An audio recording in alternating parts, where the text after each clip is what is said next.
Could the Pacers salvage Markelle Fultz? Markelle Fultz had a nightmare rookie season for the Philadelphia 76ers, and now that GM Bryan Colangelo is out of the way, the Sixers organization appears to have no interest in rehabbing Fultz for the long term. If the Pacers are willing to take a chance, they could be the perfect spot to help Fultz find his game and blossom into a valuable player once again. Risky? Of course. But buying low on Fultz could deliver a talent infusion the Pacers need for the future at best, or at least a solid rotation player going forward.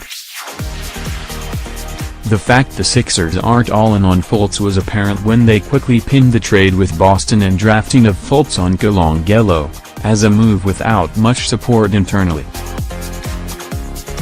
Then today, after coach Brett Brown and others made an apparent goodwill visit to check on Fultz working out in Los Angeles, Keith Pompey reports sources confirming earlier reports that Fultz's shooting woes were mental rather than due to a shoulder injury. Fultz is trying to regain the shooting form that made him the unanimous first overall draft pick in 2017.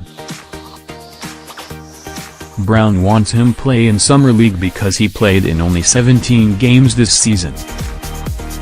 Fultz played in the first 4 regular season games before being sidelined for the next 68 with what the team called a right shoulder injury. However, his shooting woes were actually mental, according to several sources. After showing some improvement in his shot, Fultz returned in time for the final 10 games of the season. So not only have the Sixers made their lack of support for Fultz known, they are now actively continuing to diminish what value the former No.1 pick may hold. Colangelo certainly wasn't popular among the Sixers faithful, which was obvious by the Twitter deep dive done to force his resignation. Tying Fultz to Colangelo should assure the 700 levelers will make their presence felt whenever Fultz plays poorly. What doesn't make sense is why the Sixers aren't trying to move Fultz while there are still teams looking at where they had him on their draft board last season. Instead, they are shredding his value for what? To hope he develops and earns a second contract with a team? That best-case scenario may end up being a problem for Philly with all of the young players the Sixers already have heading toward a legit big payday.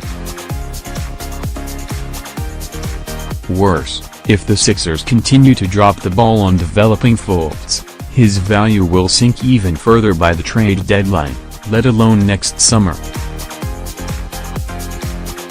Then what will they have to show for him? Thus, I have a solution for Philly and a chance that would be worth taking for the Pacers. Deal all Jefferson and the No.23 pick for Fultz. I'm always a fan of buying low on talent, and after just 1 year, the Sixers may feel this is too low. It is certainly way too early to give up on Fultz, but in their lust to move past the Colangelo mess, the Sixers sure seem like they'd rather move on from the former GM's signature move. The sooner they do so, the better for both parties. The Pacers have a perfect situation to straighten out Fultz's NBA path. Consider that both Fultz and Victor Oladipo went to DeMatha High School, the legendary hoops school in the DMV.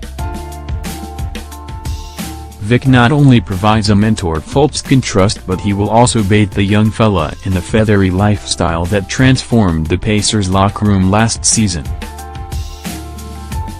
The Pacers have to look beyond Darren Collison and Corey Joseph for their future backcourt options, and Fultz could fill that need.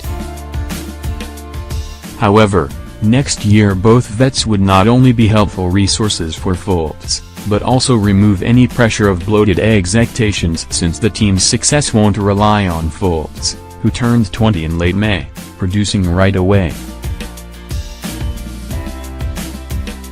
combine that welcoming environment to develop with Dan Burke getting to work on using Fultz's size, 6'4", and wingspan, 6'10", to turn him into a valuable defensive asset, and the Pacers have a perfect situation to salvage Fultz's NBA game. Oh, and the Sixers would be lucky to have Al Jefferson around their young squad next year. His impact on the Pacers was quite positive this year, and giving Joel Embiid Al Jeff's veteran voice of guidance would be helpful whether the young big man realizes it or not. Playing reserve minutes in the final 10 games of the regular season, Fultz averaged 7.6 points, 4.5 assists and 3.4 rebounds. While he didn't shoot the ball well, he did show a Lance-esque ability to get in the lane and make things happen. Like Lance at 19, Fultz showed flashes of electric play, but a game that needed to mature drastically. The Pacers offer the perfect spot to make that happen.